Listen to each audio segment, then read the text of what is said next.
We're going to get started. My name is Isabella Miller. I'm the program director here at the Berkeley Film Foundation. I'm very happy to be bringing this workshop to you today, where we'll be talking about the incorporation of animation in documentary film, from development to execution. So thank you so much for being here. It's really wonderful to see everyone in person. This is the first in-person workshop that BFF has been able to host since, I think, October of 2019. So this is a big deal for us. We had some online content. It's just not the same. This is way better. So, but still, thanks to everyone joining us live on YouTube. So this is going to be a fairly fluid conversation. We really want some interaction from the audience. So if you have a question, we will be breaking for questions, comments, and I will be personing the chat on my laptop. So if anyone on the live stream has a question, you do have to subscribe to our channel to ask a question, but that's just a small technical caveat. But please do ask your question in the chat, and I will relay it to our hosts. We will be taking a 15 in progress. There we go. See, recording in progress. We're going to be taking a 15-minute break at around 2:30. So just as a housekeeping note. One other thing, the restroom is open. There is no code required. So just letting everyone in the room know that. For the live stream, I do want to give a quick shout out to the students of Professor Johnny Simons. He provided extra credit to students who are joining us today. So I just wanted to shout out, please, thank you for being here. One important note also for those on the live stream and in the room, we really ask that you not record any of the art that you're going to see on the screen today. We will be featuring some work by various artists, and just to respect their rights and their claim to their artwork, please don't record it and put it on the internet. It's just we want to protect them as much as possible. I'm sure we all understand that. It's time to introduce our panelists. I am going to first introduce Arwen Curry, who is our host today. She is the producer and director of the 2018 PBS American Masters documentary, The Worlds of Ursula K. Le Guin. Before that, Arwen was the associate producer and archivist of the PBS American Masters film Eames, The Architect and the Painter from 2011. And associate produced both American Jerusalem, Jews and the Making of San Francisco from 2013, and the acclaimed HBO film Regarding Susan Sontag from 2014, among others. She is an SF Bay Area native and a graduate of the UC Berkeley Graduate School of Journalism, where she studied documentary film with John Else. Thank you, John Else. Arwen was also the editor of the punk magazine Maximum Rock and Roll from 1998 to 2004. I just had to include that. I think that's so amazing. All right, so I'm going to transition and introduce Molly Schwartz, who is here with us virtually from New York. We are so glad you can join us in this new reality we live in. It worked out really well. So Molly Schwartz is the founder and director of FLIA TV Studio, creating art, animation, design, and code for site-specific installations and documentary film. Her work on Watchers of the Sky won a Sundance Special Jury Award for animation. Film credits include Above and Beyond, NASA's Journey to Tomorrow, Worlds of Ursula K. Le Guin, Black Panthers, Vanguard of the Revolution, Cancer, Emperor of All Maladies, Nothing Left Unsaid, Gloria Vanderbilt and Anderson Cooper, Code, Debugging the Gender Gap, and Hemingway. So thank you so much for joining us. So last but certainly not least, many people already know, but I'm going to introduce her anyway. Abby Ginsberg is a Peabody Award-winning local documentary filmmaker and the president of the Berkeley Film Foundation since its founding in 2009. She has a new film out now, Barbara Lee, Speaking Truth to Power, which is streaming now on Amazon Prime, and it will be on Starz in 2022. And Abby has served as a member of the BFF Grant Review Committee every year. So thank you, Abby, for being here. She will be our moderator and host this afternoon. So thank you, everyone. Look forward to the conversation. Enjoy. Okay. These are on. Hi.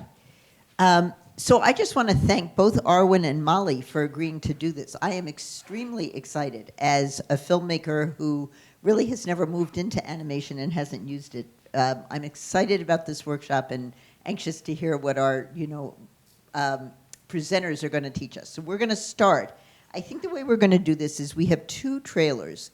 One which is the trailer for Arwen's film, The Worlds of Ursula Le Guin, and then the next which showcases Molly's work for it, so that we're sort of all on the same page, knowing what these two collaborators came together to do, which is pretty spectacular. And then we're going to have a discussion about the development of their relationship, how they made decisions, and how did they get to the choices that we're going to start with. We're going to see those first. Okay, so I would say let's show both trailers. Molly, can you hear us? Mm-hmm. Yes. Okay, good. All right, let's show Can you hear me? and then talk.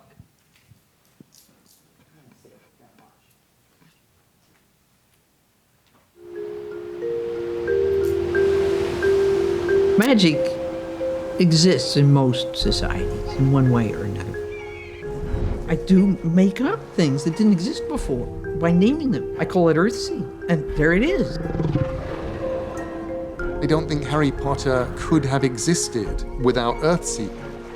I read A Wizard of Earthsea, and things rearranged in my head. That was the original and the best. People always say, when did you decide you wanted to be a writer? And I never wanted to be a writer. I just wrote. What Ursula was having to navigate was the societal prejudices against science fiction, against the fantastic. I'd like this not to be resigned, but to be rebellious. I want to see science fiction step over the old walls and head right into the next wall and start to... When I started writing, about fiction was that men center of it. So you have this really pretty masculine, pretty male-dominated world. I don't know how many times I was told I write well, but we don't know quite what you're doing. Ursula doesn't set herself up as a giver of answers, but she is one of the very finest explorers of questions. She really began to own herself as someone who has a voice and the authority that goes with that voice and the right to use it. Of course I can write novels with one hand and bring up 3 kids with the other. Yeah, sure, watch me. So what's happened most recently is the broadening of Le Guin's audience and readership. She's being recognized not just as one of our great science fiction and fantasy writers, but one of our great American writers. It's certainly a remarkable writer who can meet you when you're 10 years old and give you something wonderful to read and still be there for you when you're 45 years old and everywhere in between. To learn to make something well can take your whole life, and it's worth it.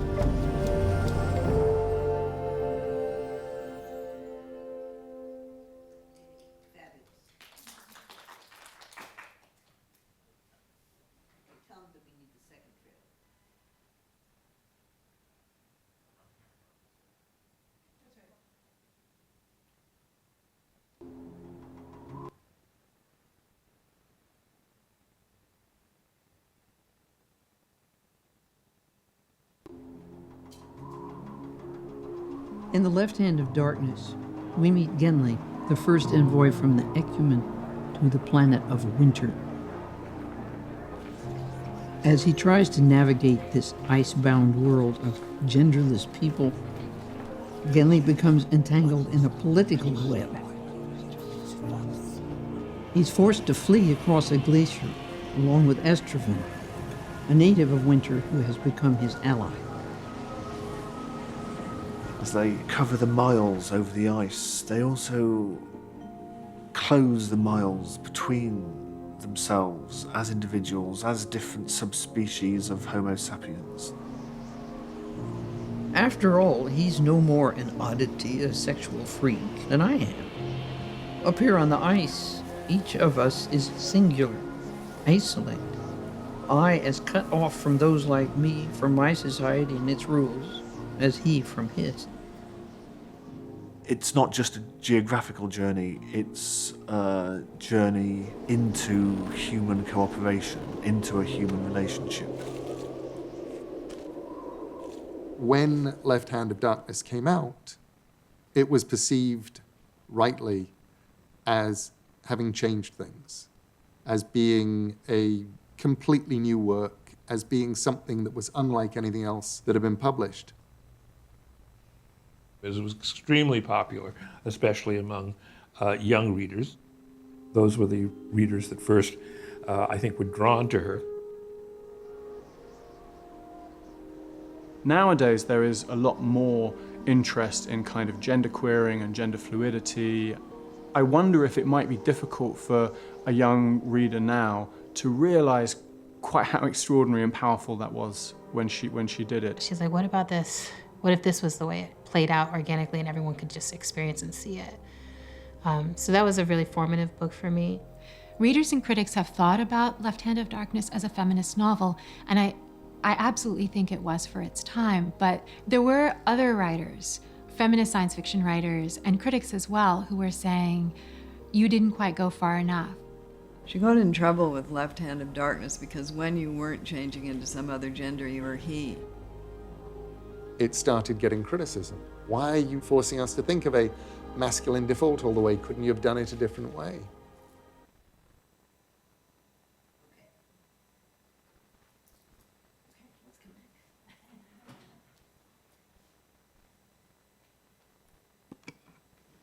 Okay, can we get Molly back here?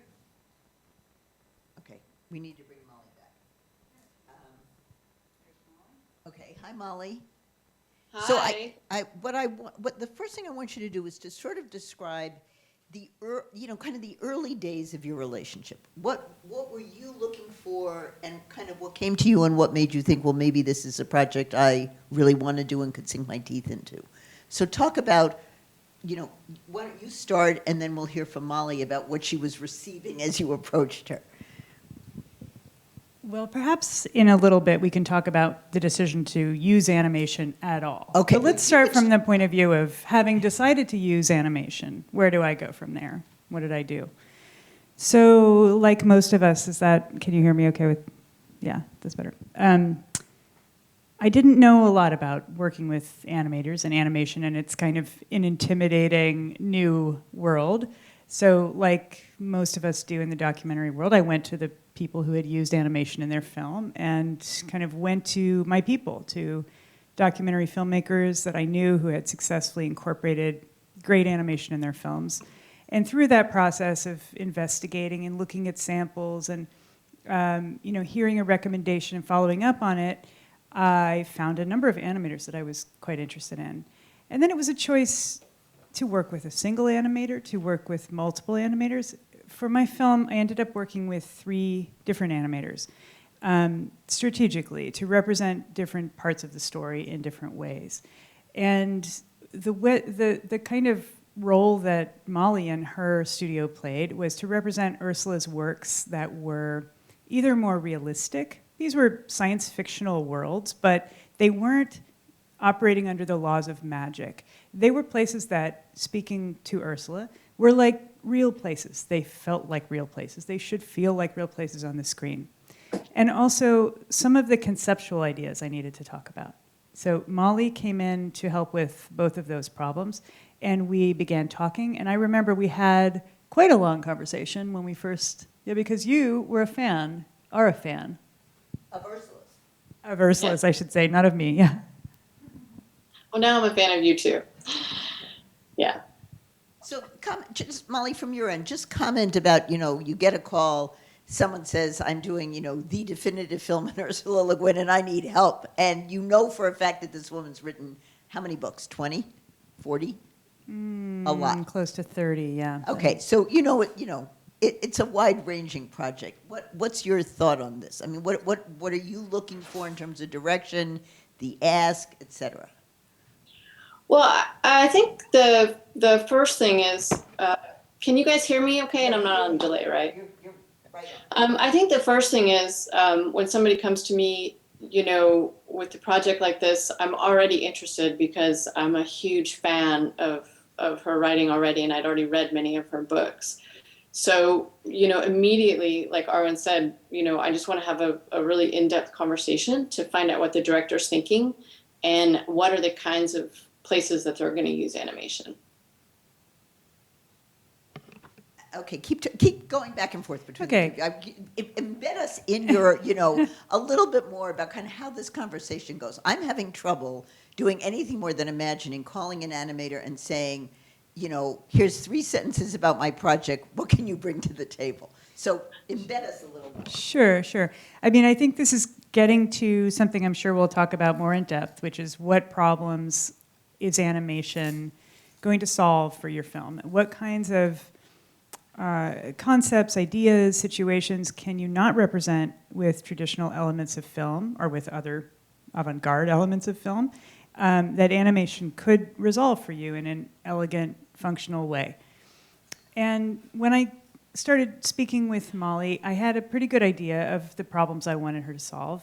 And they had to do with introducing, in part, some of these worlds, allowing viewers to step into an experience that they otherwise would maybe have had trouble visualizing, that we would have needed a narrator to describe or someone else to describe in great detail, but that if we were to represent an animation, we would be able to do it much more succinctly. And there were also some concepts that I was hoping she could help represent. I went through and looked at some notes when we had agreed to work together of our initial proposal, and it had changed over time, but initially we looked at several different books and particular scenes that we would try to bring to life. And just finish that, but also tell us what concepts were on that list, separate from the books themselves. What were the concepts that you thought animation were going to help? Well, in my case, the concept was within the work of my subject. This was not a specific novel, but a way that the novels were connected. A kind of system of, an intergalactic diplomacy system that she had invented, that she then created novels based on different worlds and different interactions between those worlds, called the ecumen. And so this was a concept that was tremendously influential within science fiction, and it was kind of a framework or a scaffolding for many of her novels, that they played with each other, they spoke to each other across the novels. And it was important to talk about because it covered so much of her work, and yet it was not within a single novel, and therefore harder to have a certain single person explain effectively.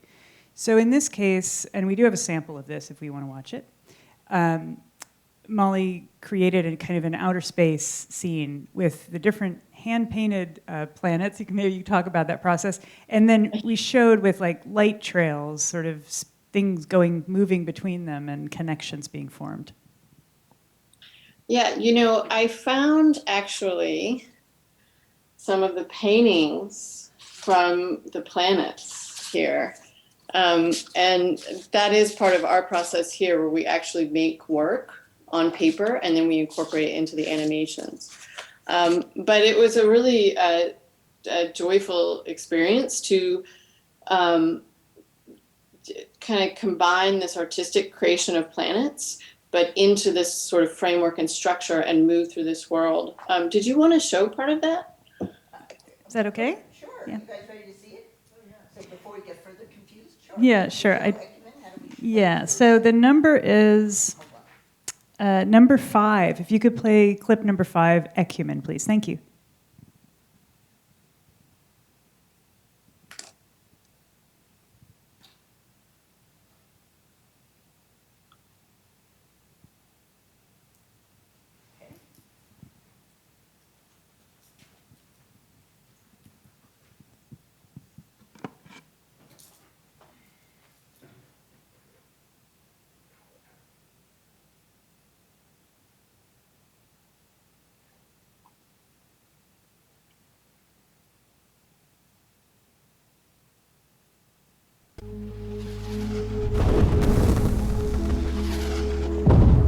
There were a lot of violent struggles about power and domination going on in the world, and so also in my novels. But I was more interested in exploring alternatives to violence and exploitation. And this is the basic purpose of the Ecumen, a peaceful consortium of worlds. The Ecumen was a device that let me send intelligent people all over the universe to find out interesting things. This pan-galactic association of worlds is one of Ursula's great inventions. One of science fiction's great inventions as well, I think. The Ecumen provides this huge laboratory in which the writer herself is the scientist who's conducting a kind of experiment, a thought experiment on human beings and humanity and their other ways of interacting with each other. So, like, what if we just change this one little thing and that little thing? What would happen? What would it be like? Wow, great. Okay, so one of the things I'm always interested in is how many tries did it take to get to that? Because that's beautiful as a finished product. You want to talk, I mean, just since we just saw it, you wanted to say sort of, I'm interested in the iterative process between the two of you to come up with something that we just see as a finished product and we can't even imagine kind of how you went from A to Z to get there. Yeah, as far as I remember, you provided sketches to begin. We spoke of concepts, so visual concepts. The overall concept is we want to represent this idea, this conceptual idea that connects her work and is important both to her legacy and to her work. Then the visual idea, what are we actually going to see? How do we see this? So it's going to be outer space, but I remember discussing how we would connect the planets and having an iterative process about those little light trails. And then the end, after this scene, we're going into one of the planets, and so that landing is also functional to get us to the next, as a transition to get us to the next place. And that I remember seeing those beautiful sparks at the end when those came and just being delighted with those. Yeah, I mean, all of our projects on our end, start with, a pretty, actually, I could show you our kind of, if you want to go there, I can show you our list of things that we do. Let's see, is that visible out there? Yeah, okay. Yeah. That might be helpful. Yeah, so I mean, this is a very basic kind of process for us, which is, we have clear stages that we work through on our projects, where we start with design. We do this exploration process. So Arwen and I would go back and forth. We would do some design. We get some feedback from Arwen. We do some more design, and we kind of pass through these phases. And in doing that, we collaboratively and iteratively develop each part of the project. And so these phases would happen for every single animation that we did. Do you want to? Can you estimate what kind of time we're talking about from, you do your first kind of iteration of what you think is going to be the final product from what are we talking about? Is this 10 hours of work or 100 hours of work? Usually a full film project like this is months. Yeah, no, but to get, I'm just taking the scene like what we just saw from Ecumen. You know what I mean? That's a specific, it's going to have a specific result. You have some idea of how Arwen's going to use it in the film. And I'm curious, from original kind of concept to execution, what are we talking about from your end? Based on the thing you just put up there. Right. Well, each of those phases is generally around a week. Okay. Right. That answers something for us.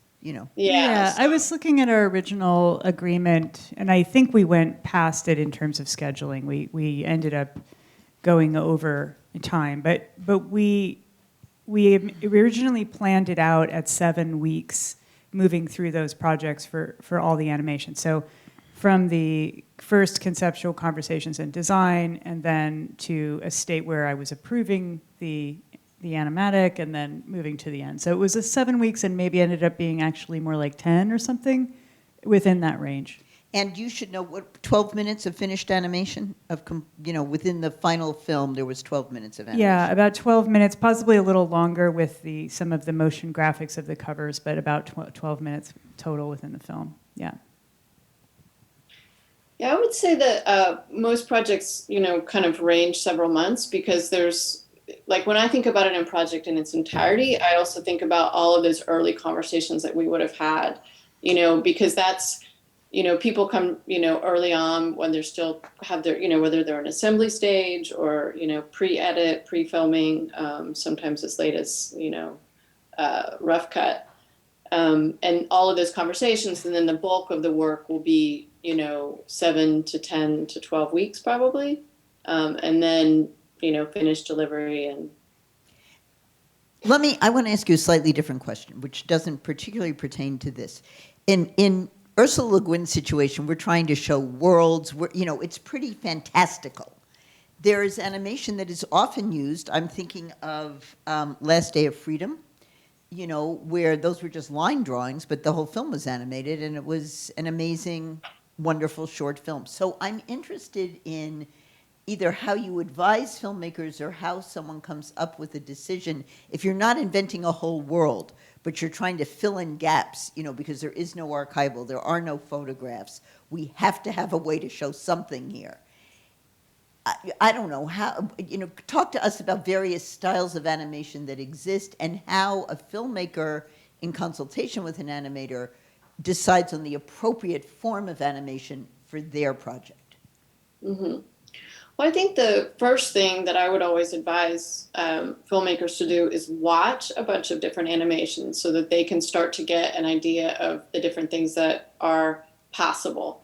You know, because it ranges quite widely from, as you're saying, like line, hand-drawn animation that's like fully more traditional style animation. There's archival animation. Infographics, what we do a lot of, which is a very heavily collage style of animation. There's 3D animation. So once, you know, like as a person who's making a film, once you have, you know, possibly some examples of things that you like, things that you're interested in, then it's about finding studios that do those types of work, and beginning to kind of fine grain into, you know, whose kind of, you know, aesthetics, style, and availability will mesh with your project. But to be open-minded, you know, about what the ideas are, because it might be, you know, most animators are going to want to make something that they haven't yet made, right? So the combination of your film, what you need to do with the animation, and the animator's ideas, background, experience, and all that meshes together to create a unique product for your film. True that. You want to tell us a little bit more about how you came to your decision that this needed to be animated for your story? Sure. Yeah, I'd be glad to.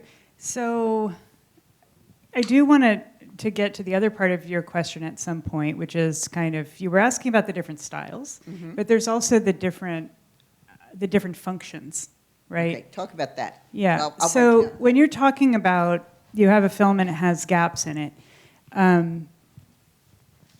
you know, I think thinking of animation as a way to sort of fill in the blank spaces is not necessarily the most productive way to think about it, or the most efficient way to think about it, because as you know, it's an expensive, labor-intensive art form, some styles more than others. You don't want to use it to kind of sprinkle in places where you don't have anything.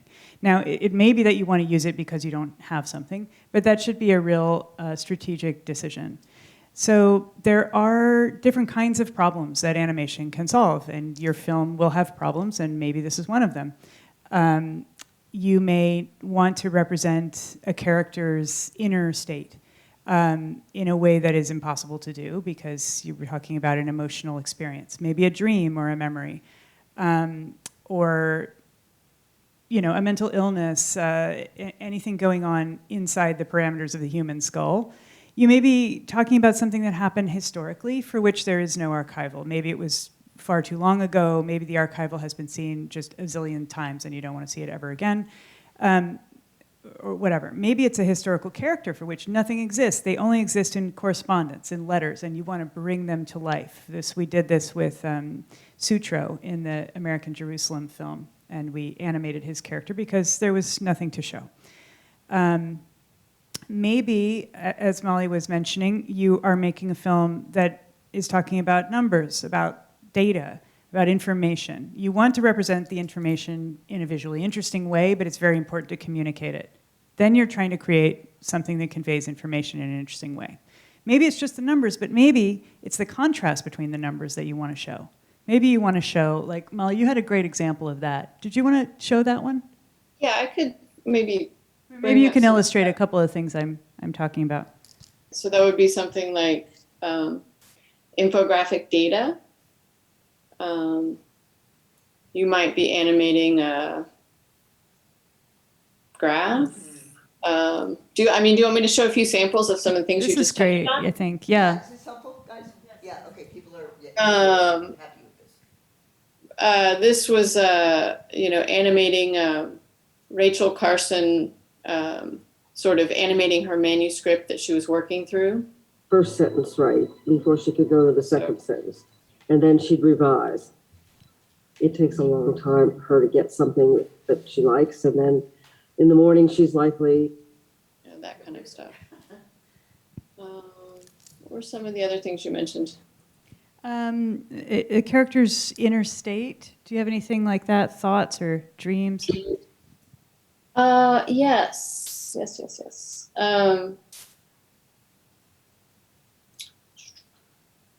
Well, here's one. We were animating a story, like to an open of a film, with a narration. August 29, 2008, right after Hurricane Buster.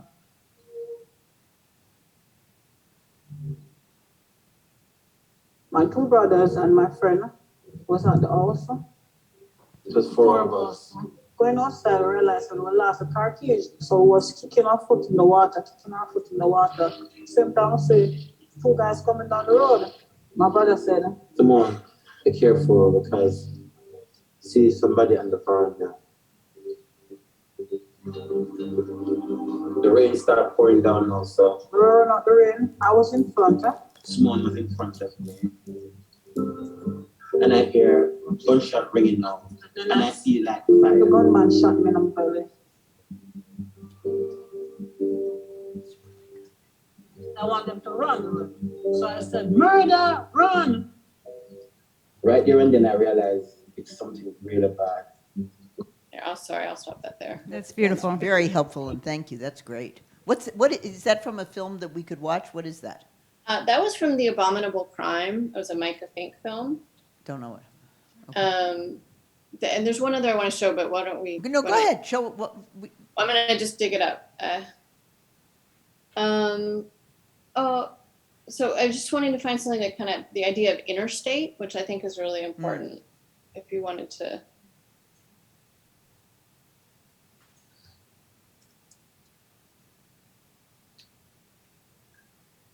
Well, here's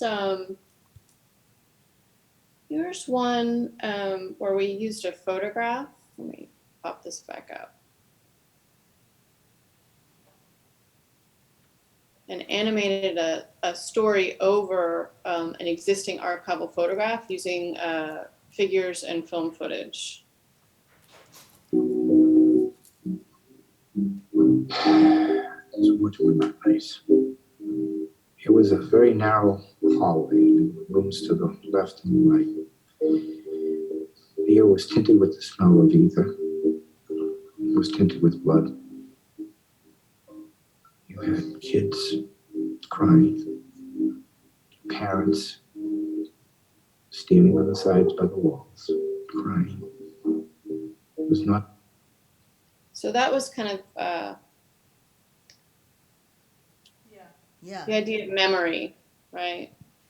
Right, a memory, a little piece of history that's essential for your film that may have occurred just in thoughts or in a conversation or in a dream. Some other things that I had made note of for problems to solve are explaining a concept similar to what we did with the ecumen, but it could be something even more esoteric. It could be financial. It could be, judicial. It could be legal. It could be architectural. You're trying to explain how the foundation of a building holds it up. You're trying to explain something like this. Animation's a beautiful way to do that, and it's not something that can easily be explained in conversation.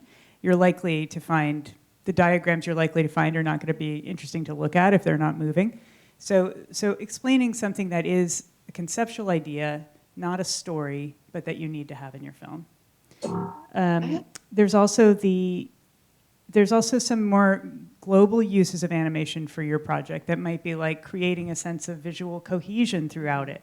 You know, some kind of element of animation or motion, a treatment that you're using for all of your archival, for example, that gives it a sense of unity and elevates the entire film in that way. You might want to emphasize something within an archival image. You know, you have a photograph of a crowd of people, but really you're talking about these people over here. You can put a glow on them. You can create movement. You can do, you know, manipulate the image to create, direct the eye in different ways. Yeah, I think that's kind of, that's what I came up with. I mean, what are you thinking? Could you think of any other solutions? You're the one who's working with many producers on this. Yeah, I have a really good example of describing a building. That would be hard to conceptualize without seeing.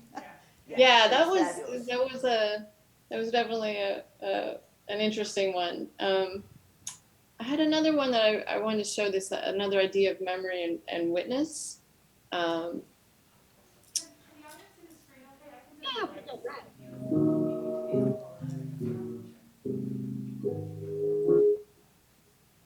When there are gunshots, you just want to see what happened. One time I did actually witness a guy that was still there when I got there. It was kind of weird and scary at the same time. You know, because you see him taking these last breaths. And I knew it was his last breath because you don't breathe like that. You can feel all. Sorry. Tell us what we just saw, because I don't think we got it. What was that? That was from a film called Eastlake, which was about it was a Sarah Burns and and Dave McMahon film about Eastlake housing project. So that one had a lot of history. It was telling some really individual stories about experiences that people had had, and we also did some animations that were showing some maps and to understand how redlining worked. A lot of it can just be, you know, kind of informational maps. Can you show us one of the maps, maybe the redlining map? Yeah.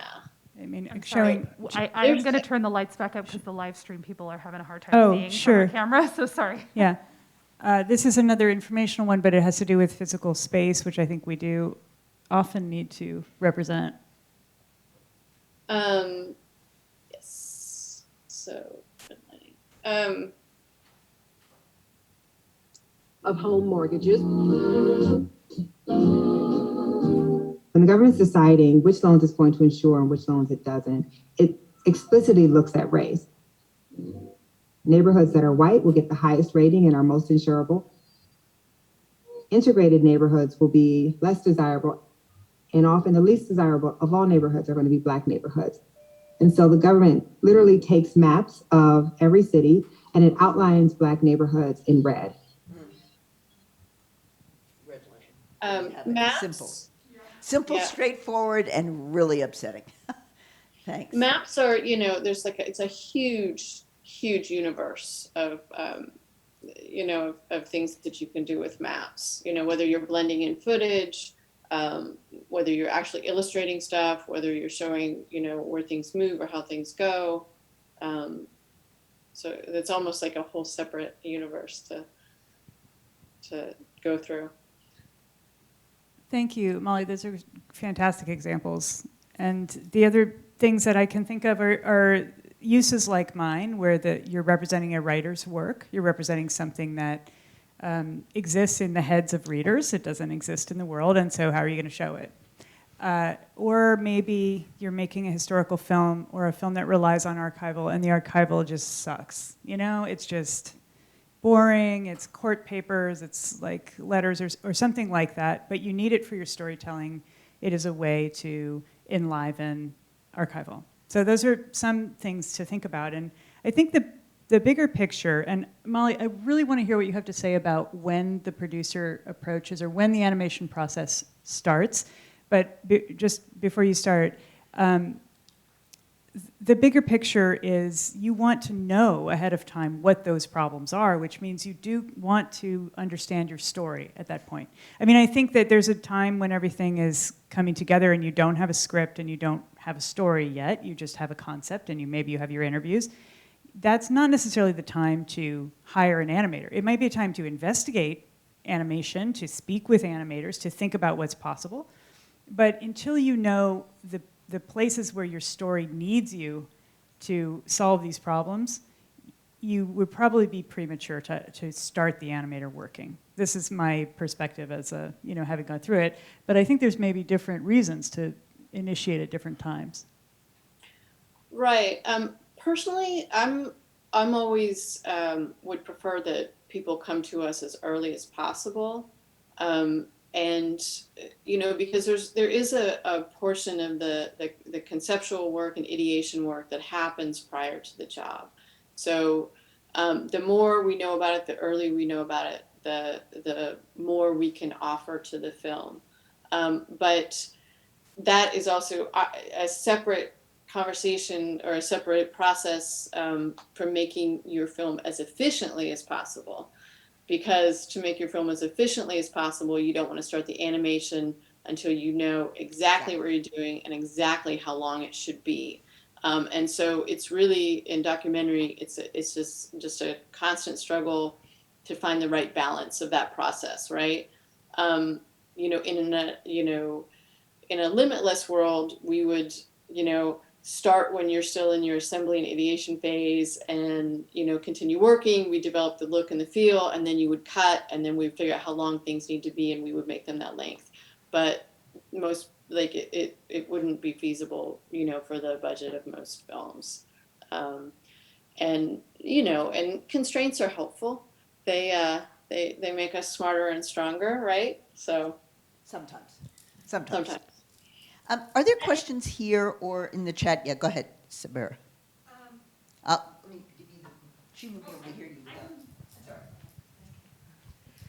So I wonder if it's helpful, like when you are in the earlier stage, like let's say you are making a work sample or assembly, like if you know that you actually need an animation, to work with an animator just for like a sketch, like really just an idea, not really showing much more, just to put it there so people can see what you have in mind, and also like be sort of like a creative collaboration at that point, and then develop it more when you have the funding and you're closer to like fun cut.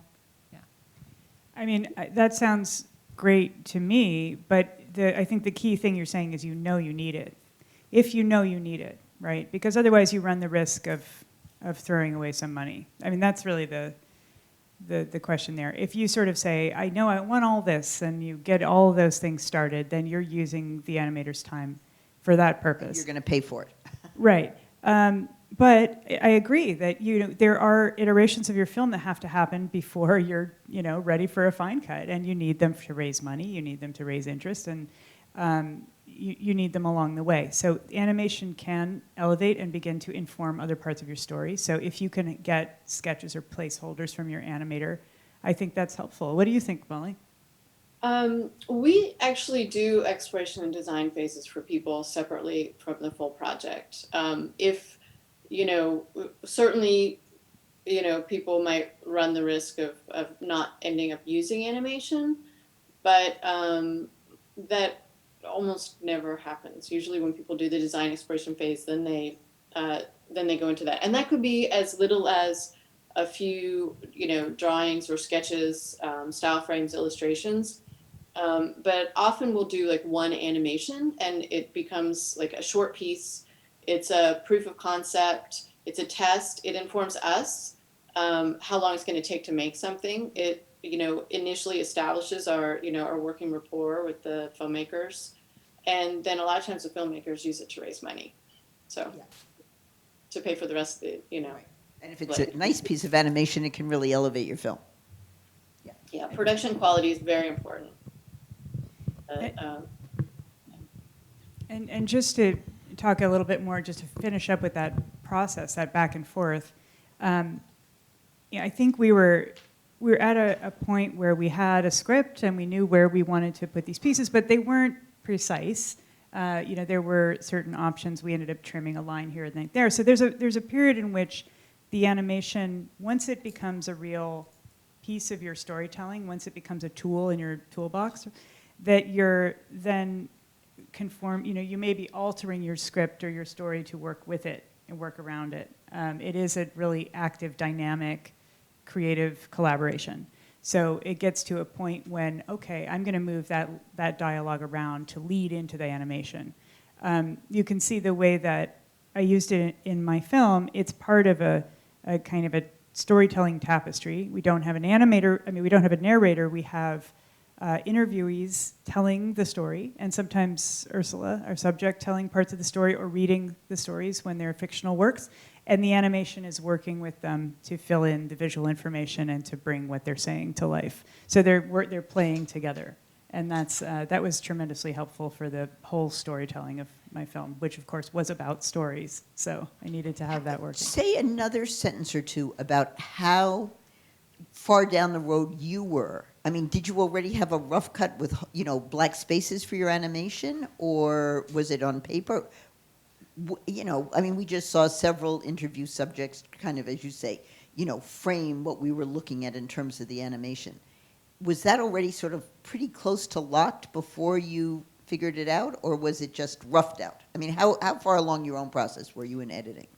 Yeah, I think that we had a rough cut in the works, and we certainly had a very dynamic working script.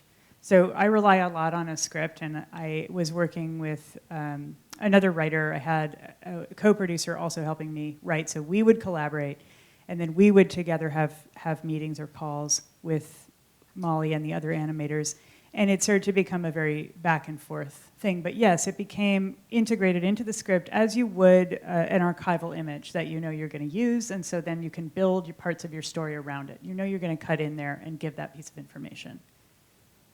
And then, there were moments when there was a moment when I went back to Ursula and had her record audio. Just to help. That helped the process. So pick up audio, sent a sound person over by herself to record the audio. So that's what I mean. It kind of became a more of a two-way street. And I did want to mention that too, in our feedback process, in our iterative process, we had another player, which was the writer herself. Are we talking about Ursula? We're talking about Ursula. Okay, so let's talk about Ursula. You have to make her happy if you're doing the story of her books. Yeah. So she did not technically have any editorial control in my film, but it was based on, a collaboration with her, and I wanted her to be happy with it, and I wanted her to particularly be happy in how we were representing her work. And I know that Molly was very concerned about that too. So when we had mock-ups and we had early sketches and drawings, there was a certain point when I decided, okay, now it's time to review it. Because if you go too far, you may be going down the wrong path. If you do it too soon, then it's not going to look developed enough. So it's finding that right moment, and most of the time we got it right. And was she generally happy with, Molly's representations of her worlds? She was generally happy if I gave them to her when they were developed enough. I had to. Then she liked them. Yeah, she did. But the overall prospect of representing her work was at times tense and certainly nerve-wracking for me. She was on board with it, but she was worried that we would get it wrong. And I think that we did well by her. Good. In the end. But it was a dance, for sure, that the animators and I and other various people participated in to make sure that we're doing here's the question that occurs to me. Did she ever say to you, this is a nice piece of animation, but that's not what I had in my head when I wrote it? Yeah. You have all those, whatever you call them, genderless people, blah, blah, blah, in the snow. And it's like, well, was that what she was seeing, or was she seeing something else? Right. Well, this gets to, the overarching idea of, do you use animation? In my case, should I have used it or not? Right. And there was a period of time in the process of producing this film, which was quite long. It took me about a decade to make it. Earlier on, when I thought it's too audacious to try to do that. I'm not going to do that. It will be cheaper. What I'll do is I'll have a combination of archival material and really beautiful, original footage, maybe macro photography of natural world stuff, and I'll just sort of, it will be like this very, sideways kind of interpretation, and you'll just have to pick it up as a viewer. But when we got into the scripting, when we got a rough cut on the screen, it became clear that that was going to be inadequate, and that it would not do justice to the work, and it would not be fair to the viewer to not allow them some way to experience the world, to give them a moment when they could be witnesses to this snowy expanse of wilderness and be on the adventure. It also allowed us to kind of to achieve that balance between making a film that addressed the very nuanced understanding of her work, of the people who are mega fans, and also the people who'd never read her, right? Because then they can actually hear a passage of the work, they can see an interpretation of the world, and they have a chance to kind of, in a very small way, read on the screen in the theater. So there was also that purpose. And it, I remember the very nerve-wracking conversation where I said to her, we are going to need animation. She said, where'd you ever get the idea I didn't like animation, And she had been burned by animators. She had had a particularly bad experiences with people representing her work in ways that were, not inadequate or just, or, actually just completely wrong. Yeah. And so she was even more sensitive about it than another artist might be. But it was worth all those machinations because I think it does give you an opportunity to kind of experience it, right? But we also wanted to toe the line and not have it be really explicitly like, this is what this place looks like, because it isn't, right? That's in your own head as the reader. Like, we also didn't want to step on what the reader had decided this place looks like already in their mind. So that's, that was very intentionally strategized. Like, this character is going to be kind of looking away. We don't want to give his face fully because that leaves more to the imagination, which is what we want. Are there questions, Isabel? Okay, so go right ahead. There are questions on the chat. A few we've already answered, but Jorg is asking particularly about Molly's work. Does Molly work with different artists, animators, depending on the project, or does she do all the animation we've seen and she's been involved herself? So I think it's who are your collaborators? How do you collaborate with them? Well, I'm the design director and animation director of my company, and I have a team of animators, really wonderful, talented people that I bring on to work with me, and we scale up depending on the size of the project. We might have as many as 10 people, might be just down to 2 or 3.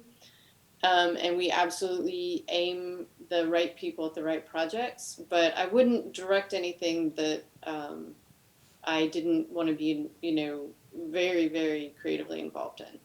So my hand is in all of the things that I make, although I may not make every mark. You got anything else here? That's good. I do. One more question is, let's see. There's one about budget. I feel like that might be something we would address later. Let's get to that a little bit later. Whoever's asking about budget, I promise we'll get there. We will get there. Jim Feely is asking about how you loop in your composer when you do animation. Okay, that's good. Let's just take that question. Yeah. Okay. Assuming how do you there loop is in your one. composer? It's a good question. He says specifically to discuss pace, specific beat points, etc. How do you meld the soundtrack in with the animation? Good. Yeah, that's a good question. In this case, we did the music composition fairly late in the process.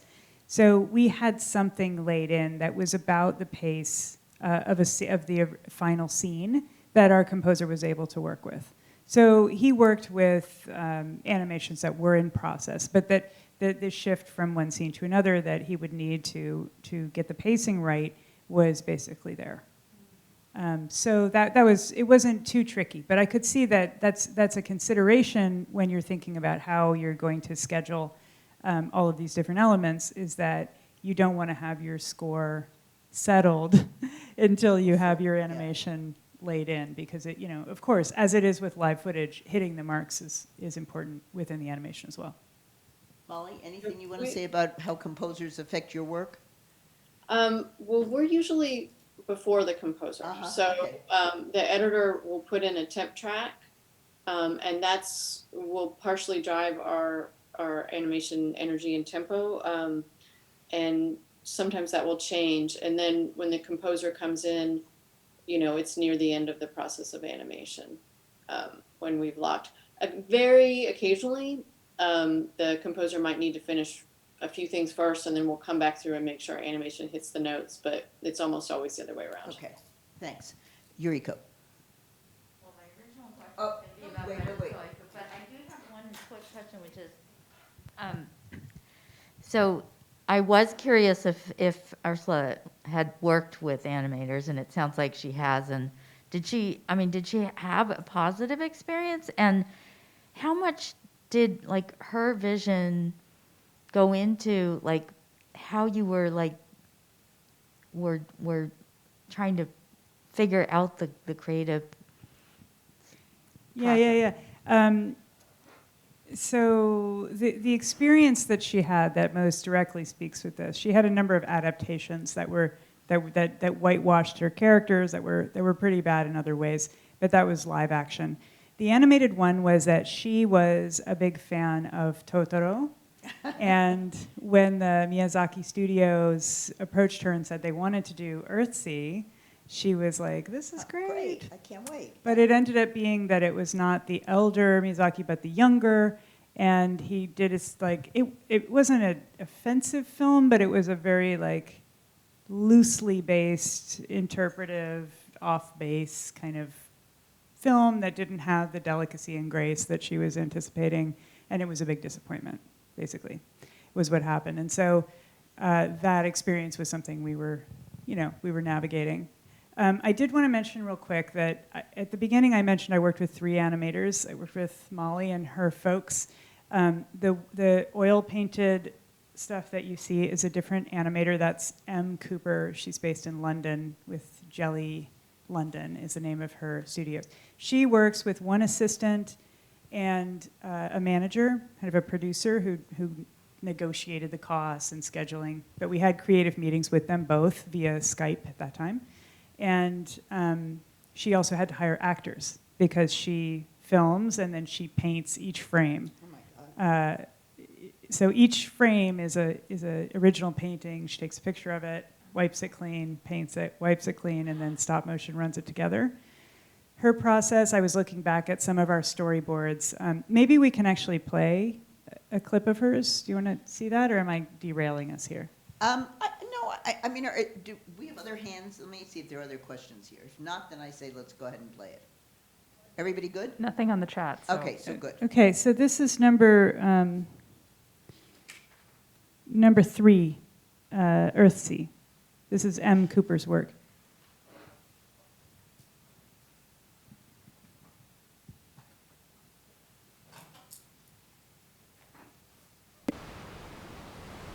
I had written a couple of short stories that took place on these islands where there were wizards and dragons. In 1968, when the publisher of Parnassus Books came to me and said, would you write a young adult novel? These islands grew and boom, this is a whole archipelago of islands. And now I draw the map. And I would name the rivers and the mountains and the cities, but I didn't know anything about them till I went there with my characters.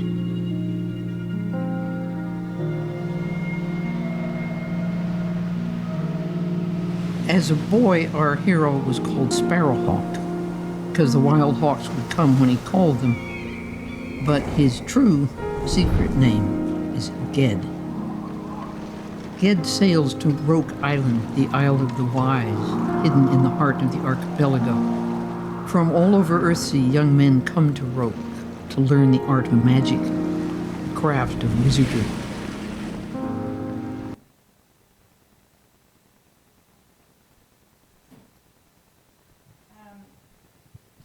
So one of the reasons I selected M for that portion, only for the Earthsea books, of which there are 6, and they come back as a kind of a narrative arc in the film, was because of her very fluid style, right? If I want to turn a boy into a sparrowhawk, she can do it. She can do that, right? It's an appropriate style, and so her process was somewhat different. She made very clear, even in the contract, which I reviewed before this event, that it was very difficult to make changes after after she'd done the work, because of the nature of this kind of animation.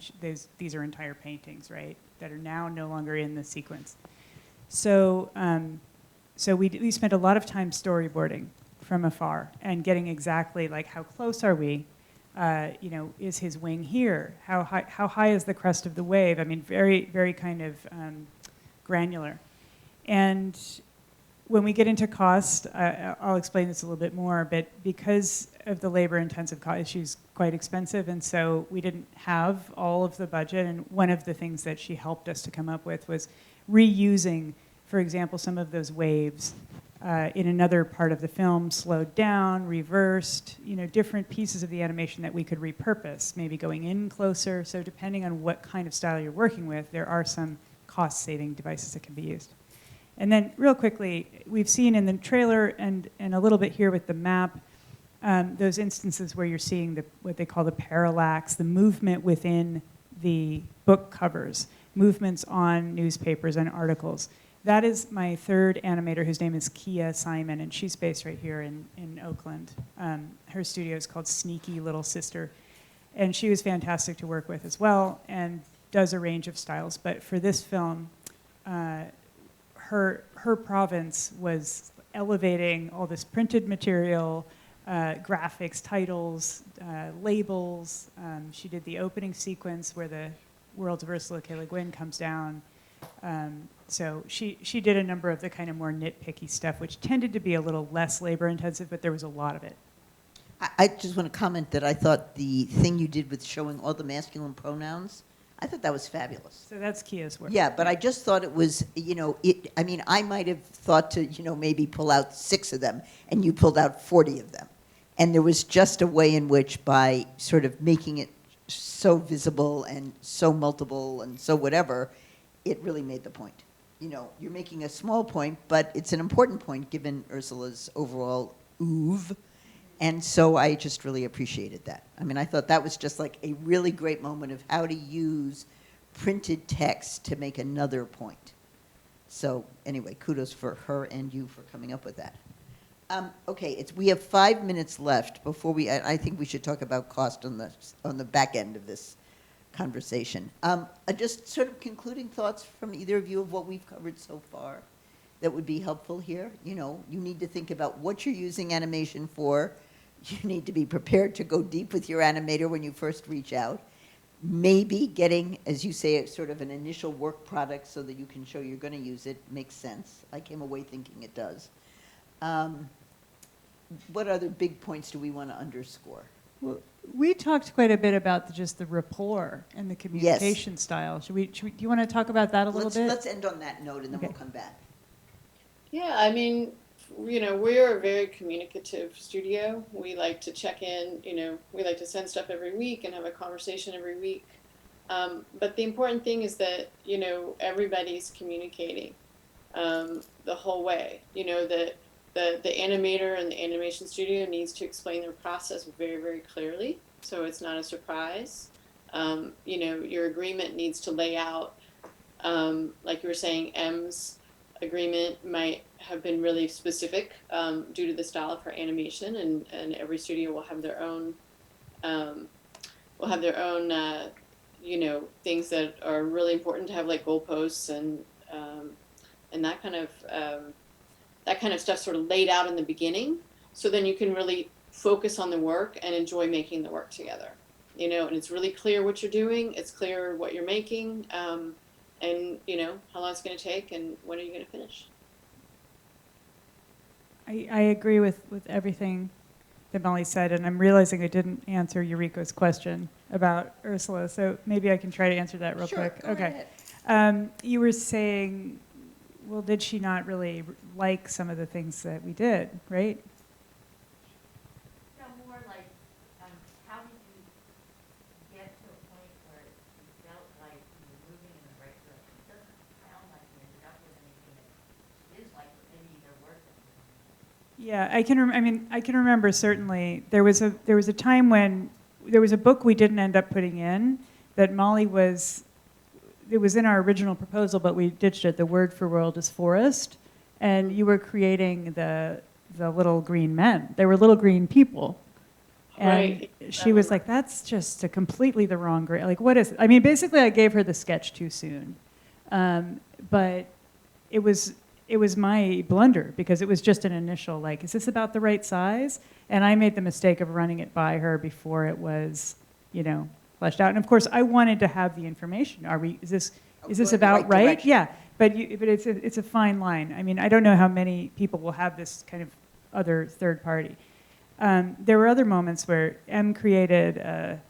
There's a tower on top of a snowy mountain in the middle of winter, and the first phrase is "in winter," and so she created this hillside with this tower completely covered with snow, and Ursula saw it, and it's just beautiful that Ursula saw it and said, there's no snow in Earthsea. And the thing is, there's no mention of this anywhere in the book. Like, there's not, it's not that it's written in the book and we missed it. Like, I've read all the books. It's that part of the reason why it was kind of nerve-wracking was that she's a very visual person, an artist of her own right, visual artist. And she started her work from visual stimulus, from inspiration that had to do with place and visual things, right? So it's not, she's not a person who was going to be casual about the way that it looked. And so what we did in that instance is we were able to just change the hue without having to redo the scene, fortunately. But she had a visual image of these worlds that was complete in her mind. And we knew it was never really going to be adequate. It was only going to be a possible interpretation that she could live with. And we were just making the best one we could. I remember going back and forth with the emails, and I looked at some of them. There's a wizard's hand writing words on a parchment. All of the words were written. I asked her for the words. She wrote them all down, and we created them from that. So we had a real back and forth, like, what are some things we might see in this room? What do his clothes look like? Can you see planets in the sky? Are the houses 2 stories? Because we had her as a resource. That isn't usually the case if you're making something about a historical figure, but we were lucky to have that and unlucky to have it sometimes too. Okay, wait, we have one more question and then we're going to break. Go ahead.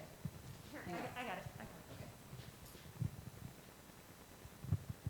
So if you need like different styles of animation in different parts of your film, and in this case you actually worked with different animators as well, how do you maintain kind of a cohesive style, visual style in your film? Good question. It's a great question, and I think that was the danger. When we were looking at that option, it was like, I think we have different functions here. One of them is to take people into this magical world and let them just be in there. The other one is a little different. They're different kinds of worlds. They're more conceptual. They're also more realistic. We want a different style to represent that. And then we also had all this archival material. We had lots of book covers. We had lots of letters. We had lots of articles from newspapers. And it was starting to get boring. And it was like, what do we do with this? You put like a rectangular book cover on the screen. It's like, what are you going to do with that? And so I think we made the decision for that strategic reason, aware that it was somewhat dangerous because it could look scattered. But Kia's work in particular, because it is so sprinkled throughout the film with the titles and with all the uses of print and the ways that animation was brought into that has, I think, the effect of tying it together, because it's so just kind of universally scattered throughout that your eye gets used to it as you go, and the other scenes that Molly created and that Em created kind of pop out as, you know, narrative scenes. And the other feels more like a graphic environment or something, if that makes sense. Okay, it's 2:32. We're going to take a 15-minute break per our schedule, and we will be back here in 15 minutes. Okay, and we're saying that to everybody who's online joining us. You know, go get a cup of coffee, a glass of water, and come back in 15.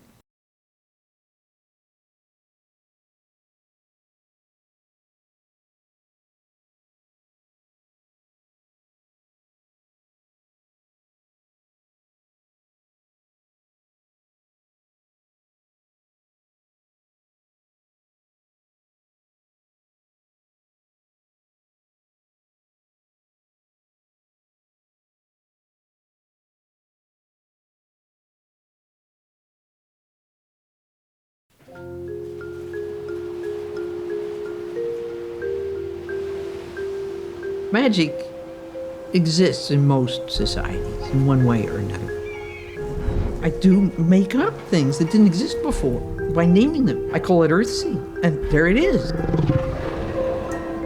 I don't think Harry Potter could have existed without Earthsea. I read A Wizard of Earthsea, and things rearranged in my head. That was the original and the best. People always say, when did you decide you wanted to be a writer? And I never wanted to be a writer. I just wrote. What Ursula was having to navigate was the societal prejudices against science fiction, against the fantastic. I'd like this not to be resigned, but to be rebellious. I want to see science fiction step over the old walls and head right into the next wall and start to break it down, too. When I started writing, the sort of basic assumption about fiction was that men were at the center of it. So you have this really pretty masculine, pretty male-dominated world. I don't know how many times I was told I write well, but we don't know quite what you're doing. Ursula doesn't set herself up as a giver of answers, but she is one of the very finest explorers of questions. She really began to own herself as someone who has a voice and the authority that goes with that voice and the right to use it. Of course I can write novels with one hand and bring up 3 kids with the other. Yeah, sure, watch me. So what's happened most recently is the broadening of Le Guin's audience and readership. She's being recognized not just as one of our great science fiction and fantasy writers, but one of our great American writers. It's certainly a remarkable writer who can meet you when you're 10 years old and give you something wonderful to read and still be there for you when you're 45 years old and everywhere in between. To learn to make something well can take your whole life, and it's worth it.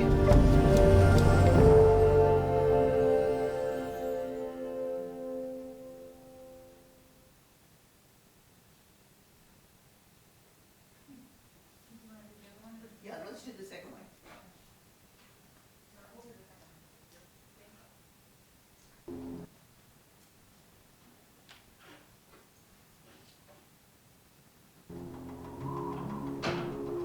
In The Left Hand of Darkness, we meet Genli, the first envoy from the Ecumen to the planet of winter.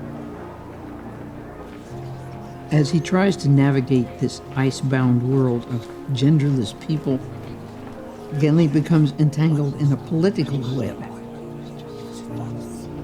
He's forced to flee across a glacier, along with Estraven, a native of winter who has become his ally. As they cover the miles over the ice, they also close the miles between themselves as individuals, as different subspecies of Homo sapiens. After all, he's no more an oddity, a sexual freak, than I am. Up here on the ice, each of us is singular, isolated. I as cut off from those like me, from my society and its rules, as he from his. it's not just a geographical journey, it's a journey into human cooperation, into a human relationship. When Left Hand of Darkness came out, it was perceived rightly as having changed things, as being a completely new work, as being something that was unlike anything else that had been published. It was extremely popular, especially among young readers. Those were the readers that first, I think, were drawn to her. Nowadays, there is a lot more interest in kind of gender queering and gender fluidity. I wonder if it might be difficult for a young reader now to realize quite how extraordinary and powerful that was when she did it. She's like, what about this? What if this was the way it played out organically and everyone could just experience and see it? So that was a really formative book for me. Readers and critics have thought about Left Hand of Darkness as a feminist novel, and I absolutely think it was for its time, but there were other writers, feminist science fiction writers, and critics as well, who were saying, you didn't quite go far enough. She got in trouble with Left Hand of Darkness because when you weren't changing into some other gender, you were he. It started getting criticism. Why are you forcing us to think of a masculine default all the way? Couldn't you have done it a different way?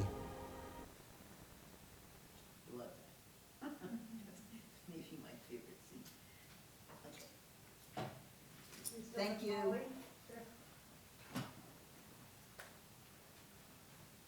Okay, so where we left off with let's see.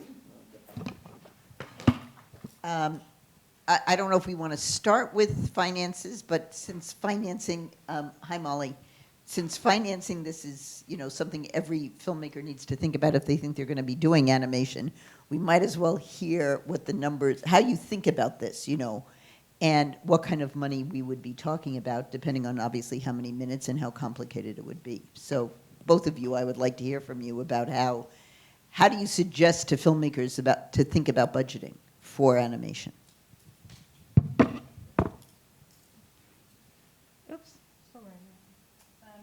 Yeah, I don't remember the precise conversations that I was having with my post-production coordinator, but I think that, we made this decision to split between animators, and we were thinking about $100,000 for all the animation in the film. And we did manage to come in right at about that amount.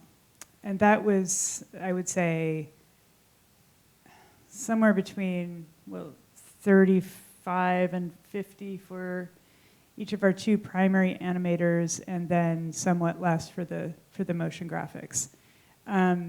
As I was watching that last clip, I was reminded of another example of the money and time saving.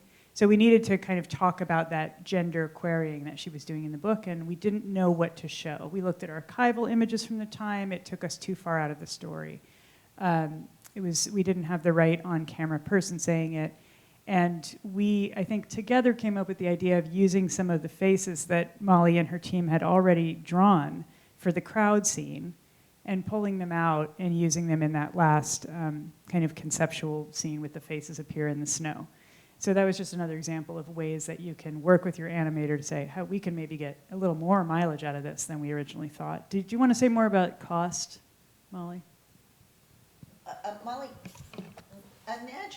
imagine somebody like me comes to you and calls you and says, okay, I've got this film. I think it could really benefit from animation. We have a conversation. You say yes.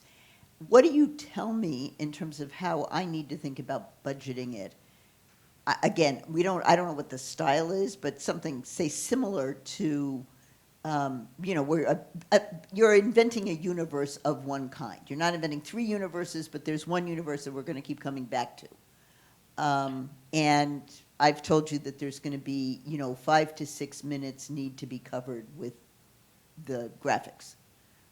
What do you tell me to go off and raise?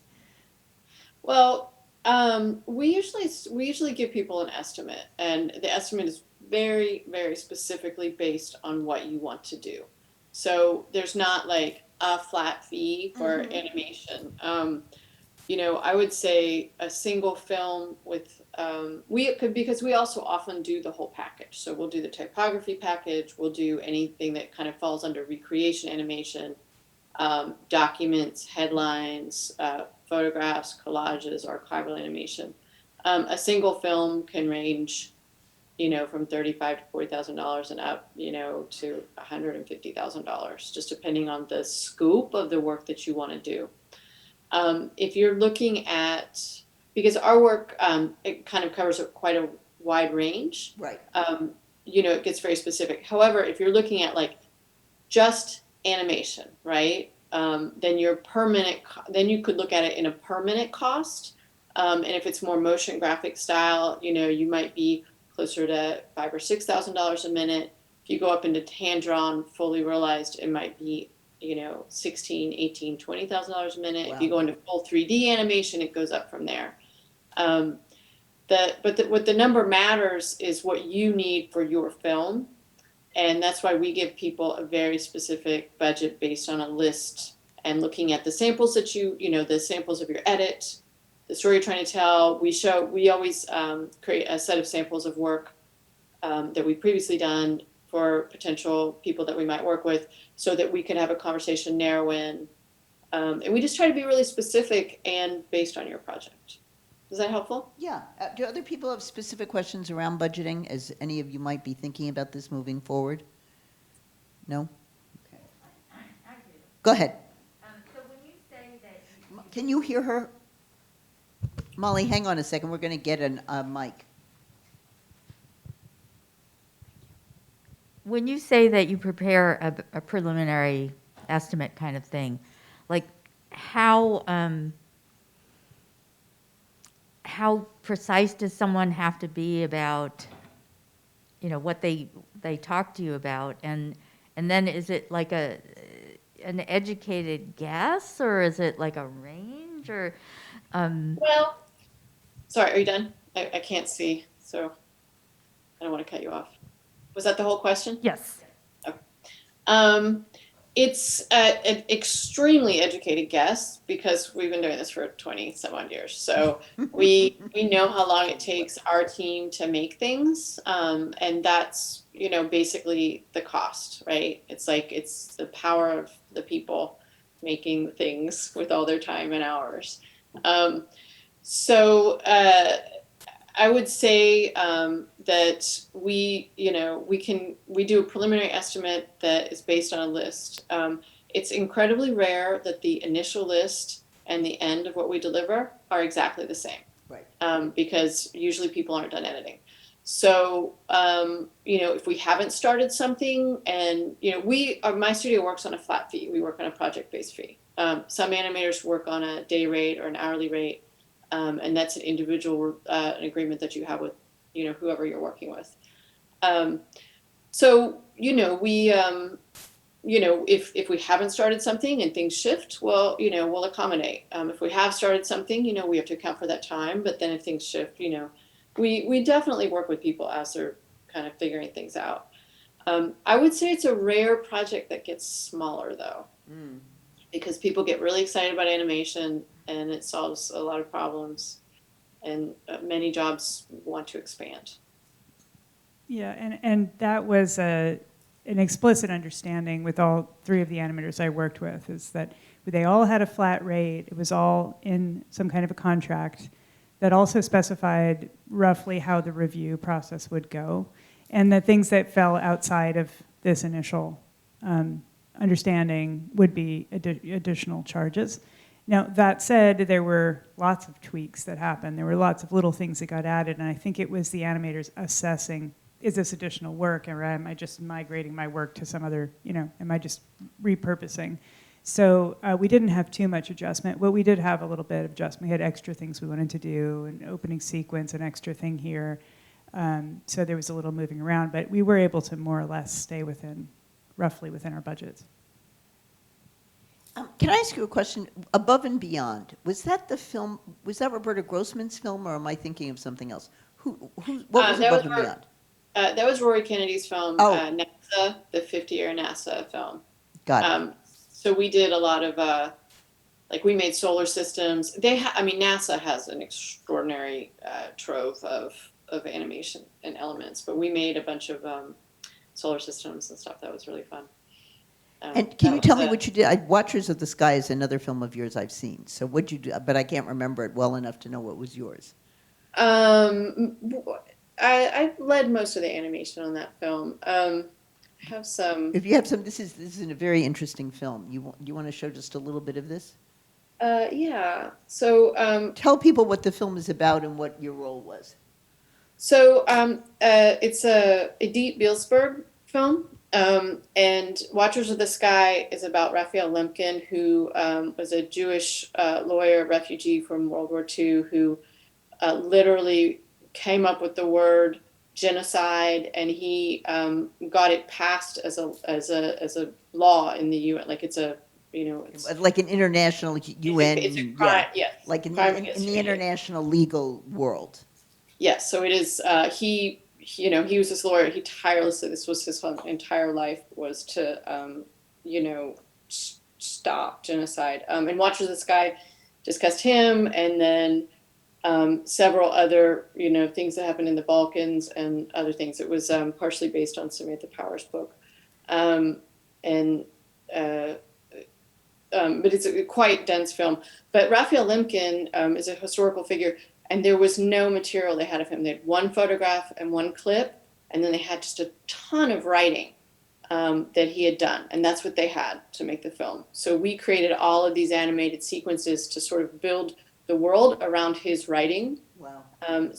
This is a piece about Armenia when he's talking about reading about genocide as a child. So I can play this.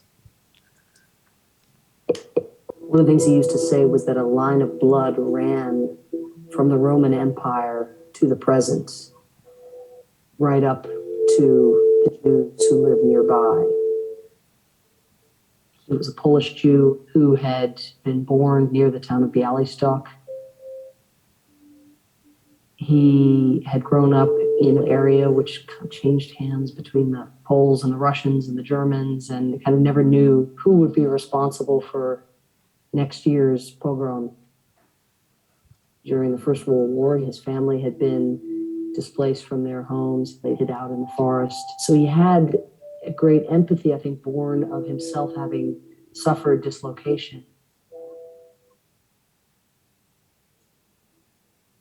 When Lemkin was 12 years old, he read a novel called Quo Vadis, which described Roman Emperor Nero's extreme brutality inflicted against Christians and other minorities. He had always, as a boy, consumed historical details of what the French had done to the Huguenots, of what the Mongols had done to this minority. I mean, very unusual reading. Something about the pain of the people who were dying in carnage elsewhere registered with him in a deep and galvanizing way.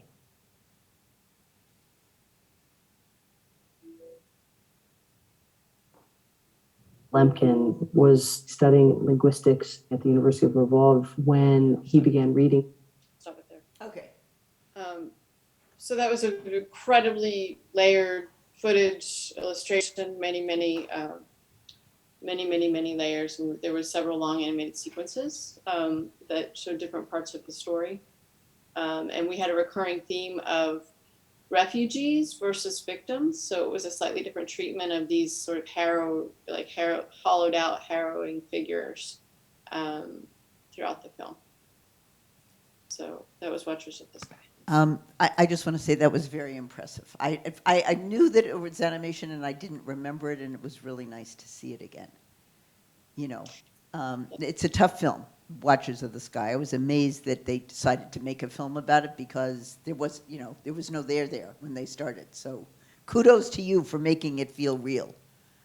It was a long process, and Karen Sim, one of the editors, was heavily involved in the ideation and conceptual. And there was Gary Waller was another animator, and we also had a bunch of other people contribute. It was It was also a very, very long film. I think we were involved in animation for several years, which is It was too long. well, I mean, it would stop and start, you know. No, I don't mean too long for you. It was too long for the viewer, I thought.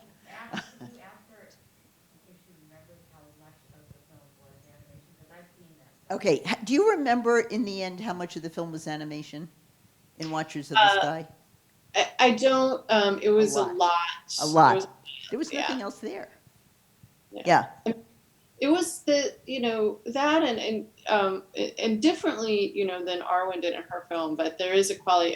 Arwen, you spoke to that earlier, of kind of, you know, the way we look at it is like these animation pieces have become a visual thread, you know, and Arwen's film had like several different kinds of animation that were part of that, you know, woven together.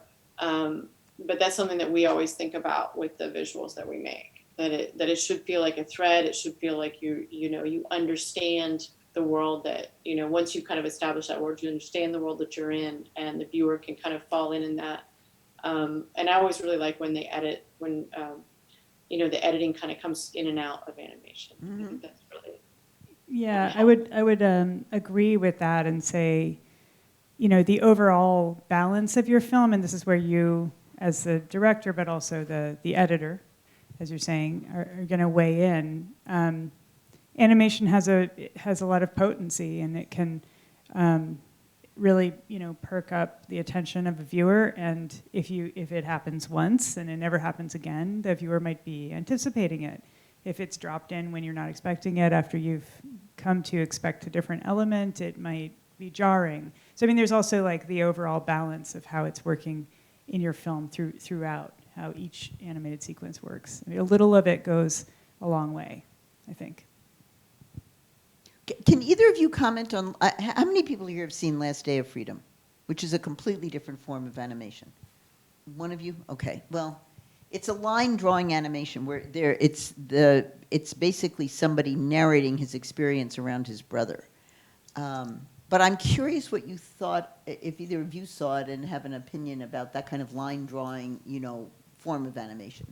Because they did not create a whole world. They created a character.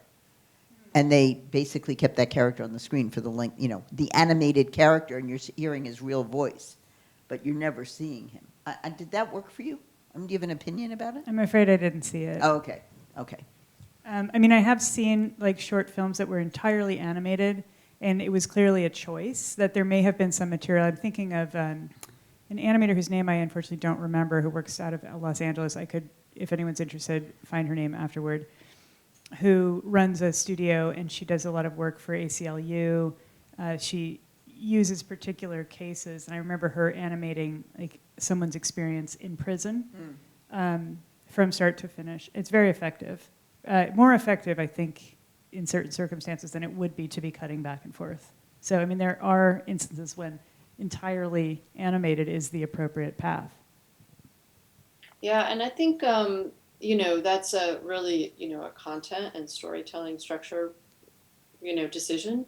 And the, you know, the style of, there's myriad styles of animation, and I really think it's what, you know, speaks to you when you're creating the film. But, you know, there's definitely much theory about that if you provide very little, the like a little bit of a line, you know, gesture, and not so much of the figure, then you as a viewer will fill it in, you know, because we're like we finish, like if I, you know, threw a ball and, you know, it stops so it gets to the edge of screen, you finish that, you know, so in your head, and animation is very much that way. There was a hand. Yuriko, you have another hand question?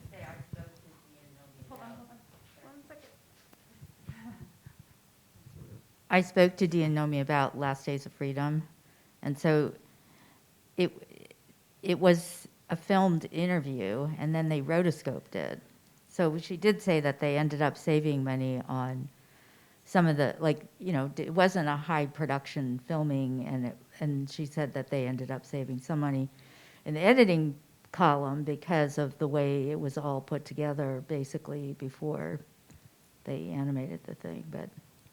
But it was largely the brother talking, and then the few scenes were illustrating what he was saying. I mean, that makes me think of another way to think about cost. Like when I was contemplating, okay, I'm going to use a combination of archival and shot footage to represent these passages from the books with somebody reading the books, and then you'll have to sort of use your imagination to fill the rest in.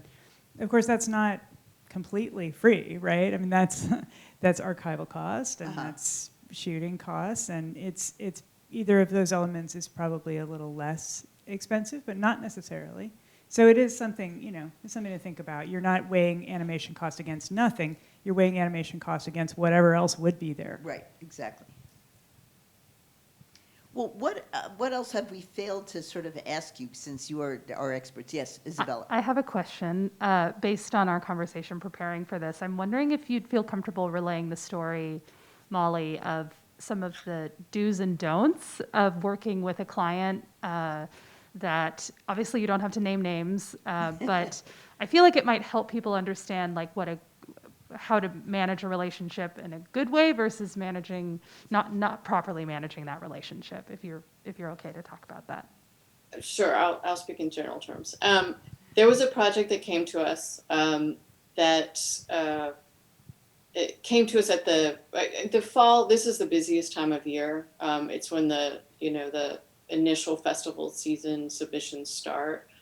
So in documentary world, in animation, finishing the films, towards like summer up through like the end of, it really kind of ramps up. Like the slowest month is May, just in case anyone's looking. In case anybody's looking for a break. Yeah, if you come to your animators in October, it's going to be a different situation than in May or. But anyway, it was an absolutely beautiful film, but they wanted something like 20 to 25 minutes of animation, I recall, and I don't remember what their budget was, but it was absolutely and completely impossible for us to do. And part of that is not that we don't want to, it's just that I know that we won't be able to produce what we need to produce. It won't be good, and it will be too rushed, and there were too many corners cut. And also we were too busy at that time. But they ended up going to somebody who I know.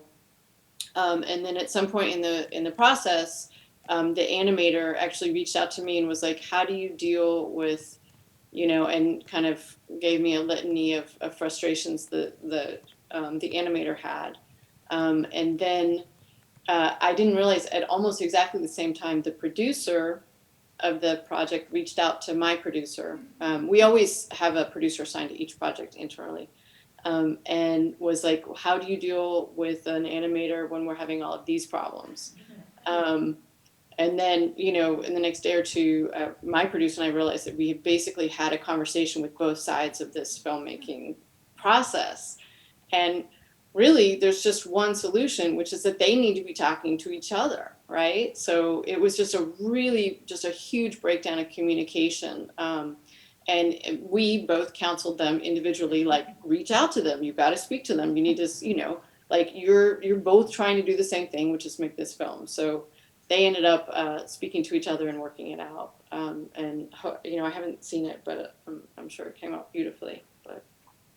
But a part of that, I think, was there was a base inherent problem, which is that the scope of the job was too big for their budget and their time frame. So anybody was going to have trouble making that happen. And then they didn't communicate very well. Was that neutral enough? Yeah. Yes. Okay, what would be, besides, that's a good template for why you might reject a project. Why else would you reject a project? I mean, think about, yeah. I mean, other than you're too busy. I mean, there may be some projects where you think, okay, we're not the right place for doing this. I mean, I'm just curious, how you think about what space you guys at your studio occupy in the larger, realm of animators. Well, I mean, we're all very curious and really interested, and each new project that we never kind of imagined is something new that we can kind of wrap our heads around. I think, schedule is generally the biggest reason that we can't do projects. And on occasion, somebody will come to us and want to do something that we really, if they really want a bunch of 3D animation, like that's just really not what we do. And we would try to direct them to somebody who, as much as I might be interested in a project, if it's really not a good fit technically, then it doesn't really make sense.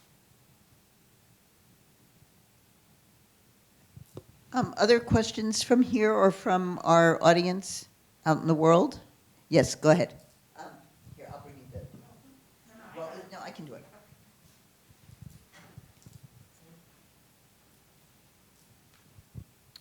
First, I just want to say I love your film. I saw it a few years ago and it's really stuck with me, and I really appreciate just reminding myself of it today. My question is a little bit sidebar because I know this is a filmmaker panel, but I know we have students and there's young people in my life who are really interested in animation. What is the path to become an animator? And the people at the studio, how I know it's art plus the technical, and so how did you get there? How do you see people traveling that path? Nice question. Thank you for asking it.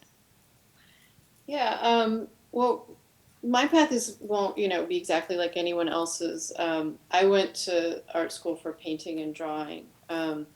And I moved to LA at one point, and a friend of mine was like, "Oh, you should look into digital map painting." And I didn't really know what that was.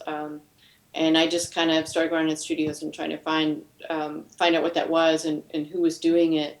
And then interned doing not actually digital map painting, but compositing and special effects for bad sci-fi TV, not the wonderful Ursula sci-fi. But I learned a ton, and then I moved to New York and worked in commercials, which didn't interest me very much, and started, kind of taking on documentary projects on my own and using all of my various background skills, painting, drawing, the special effects, compositing, and bringing all that together into animation, and then just finding that the documentary world suited me particularly, because I really like the pace of it. I really like, I learned so much on every project. But I would say, now there's definitely schools that are teaching, you can learn all different kinds of animation in school, but you can also, access almost all the tools on your own, and start doing them. My 17-year-old nephew has like a little grassroots video editing special effects business that I'm pretty sure started on YouTube. And other teenagers from all around the world reach out to him and he makes them videos. So doing is the best result. I'm always also happy to talk to any students who reach out individually. I also want to add on to that yesterday I just learned that San Francisco State has a class specifically for documentary animation. And I have the email address of one of the main professors if you're interested, but it's a very specific program, but they have it at SF State. Good to know. That's fantastic. Yeah. Do you want to talk about, one of my other sort of questions is, kind of moving, I don't know. I mean, I'm interested, just the same way that when you showed us the Watchers of the Sky, I'm wondering if, I don't know, there are any particular, pieces that you're particularly proud of. I think it's let me just say, as someone who doesn't really understand this world, sitting here and watching your examples is extremely helpful to me, because it enables me to imagine how animation is used in a way that it's almost beyond, kind of what I'm capable of thinking of. So I'm wondering if you're sitting on any other examples that are actually different from what you've shown us so far that might just sort of fill in some other blanks for us, sort of, since everybody here is probably working on different types of projects. Sure. Yeah, so this is just sort of a kind of asking you, find 2 or 3 other little clips that you might be willing to share with us, because I think it's really been instructive to see your work. Okay. Yeah, let me share screen. I don't know how to make all this stuff go away. So let's see.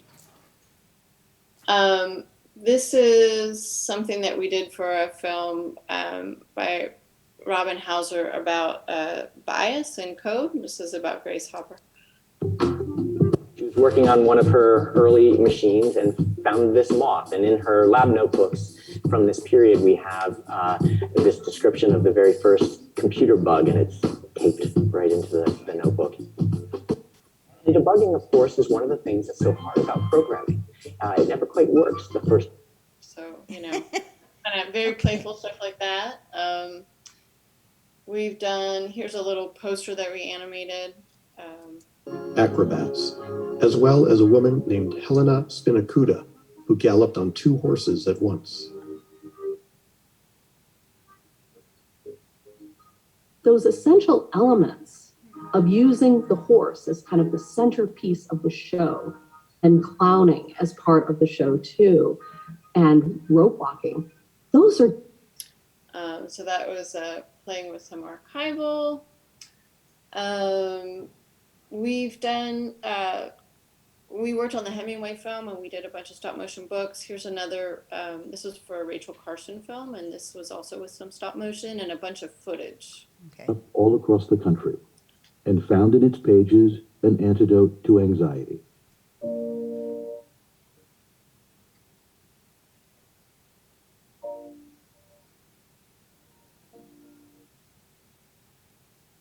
The whole world ocean extends over about 3/4 of the surface of the globe. If we subtract the shallow areas of the continental shelves and the scattered banks and shoals, where at least the pale ghost of sunlight moves over the underlying bottom, there still remains about half the earth that is covered by miles deep, lightless water that has been dark since the world began. Drawing upon all that was then known about the ocean, Carson told the story of its life over the eons and revealed a natural realm largely indifferent to the rhythms of man. It's a book that is jammed with nudes from the natural world. It's about currents, about the propagation of waves, about storm systems, about the ocean's relationship to climate. You have to remember that this is all new. Nobody knows what the ocean is like. So there's a lot of really compelling information that transcends that term. It's not just information, it's revelation. It's this immersive experience. It is a work of science, one critic raved. It is stamped. I'll stop there. I do remember, Arwen, I think you may have shown that to Ursula, and she was like, but you can't read the words. I think that's right. Or it was a similar clip, yeah. But this is making me think, this one is making me think about how animation can do this meta thing where it can actually, illustrate, I mean, obviously it can illustrate what you're talking about, but it can, when he says it's an immersive world, it can, immerse us in it. We're not looking at him while we're hearing that. We're actually immersed. Feeling it, yeah. Yeah. We've done many different kinds of animation. This one was about, this is unconscious bias about, plants' intelligence. By that definition, the plants are intelligent. Plants grow towards the sun.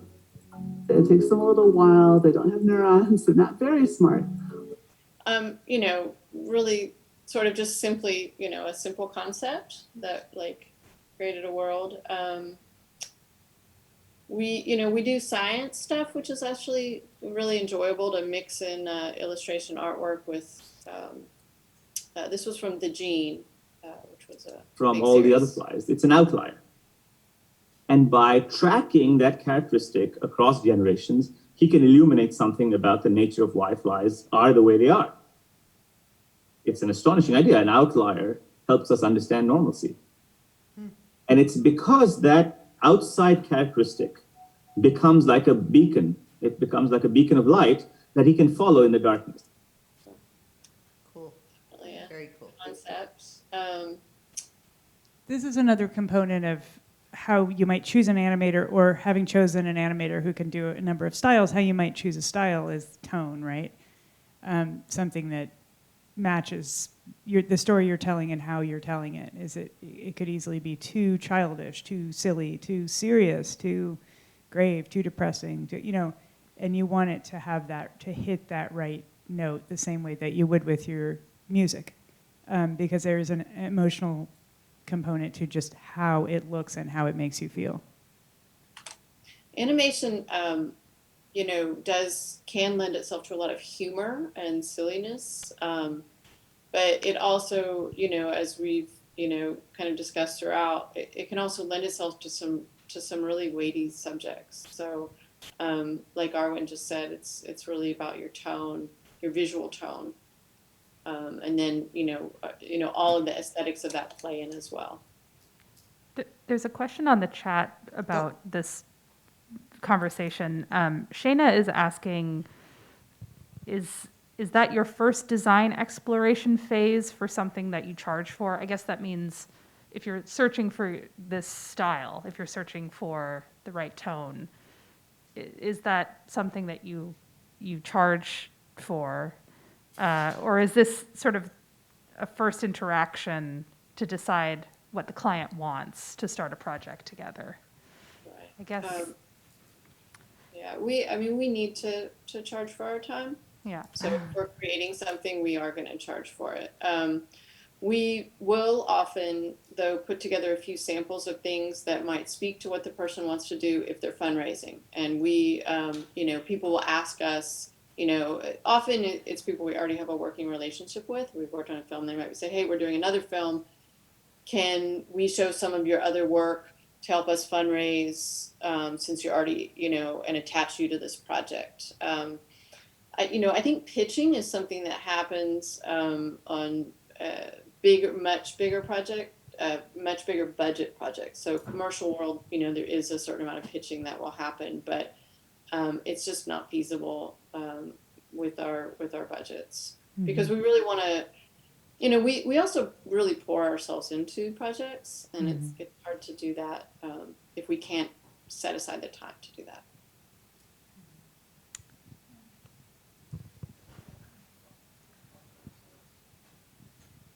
If we find, let's say a student who, there is some kind of connection, both visually, artistically, and intellectually about the project, but they don't have enough experience, would you recommend, at least in the earlier stages, working with a student and kind of being coached somehow or advised by, someone more experienced? I think, if you find somebody whose aesthetics and personality and work style syncs with yours, then that seems like an excellent candidate to work with.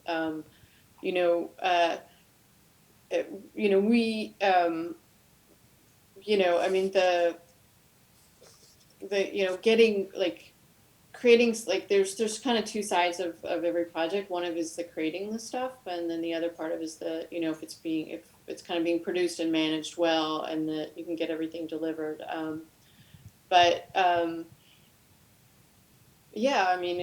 That a lot of that stuff comes with experience, but it's also not. It's like anything, you getting something done and how it works well is, it's not a mystery, right? It's not only for people who are doing it a long time. People who love animation and it suits get good really, really fast, because it's just a good fit for them. So if you find someone like that, I think that's great. Go ahead. I have a question myself. I'm wondering, the documentary film world is a pretty tight-knit community, so I'm sure directors will find animators through referral, but how else can directors find animators? Is there a consortium or community that of animators that are looking for work, or is there a place that you could point people to who are looking for collaborators? Well, I think, I don't know if there is a consortium, but I'd probably go to that program at the university for animation. Right, at SF State. But I think watching as many films as possible, everybody gets credited in the film. I think asking around, like if we can't do a project, we'll often recommend people, and then they'll recommend people, and they'll recommend people. And I had something else I was going to suggest. Going to, but if you're looking for more junior people or not, you know, and by junior I just mean maybe without a lot of film credits, but maybe super talented, I would certainly check out universities that are teaching animation. Mm-hmm. You know, and we live in the heart of sort of animators because of Pixar being here, but, you know, who knows if they can work on anything sort of outside of their, 9 to 9 job. I mean, there are a lot of animators in the Bay Area, but they may not be available to us. And they're certainly not, identified as being related to documentary film, so. Right, and I want to point out that, Molly is in New York, and Em was in London. I didn't meet her until my film premiered at Sheffield, and she came to it. We successfully worked because of the level of planning that went into it and, how kind of regimented we had to get before we started.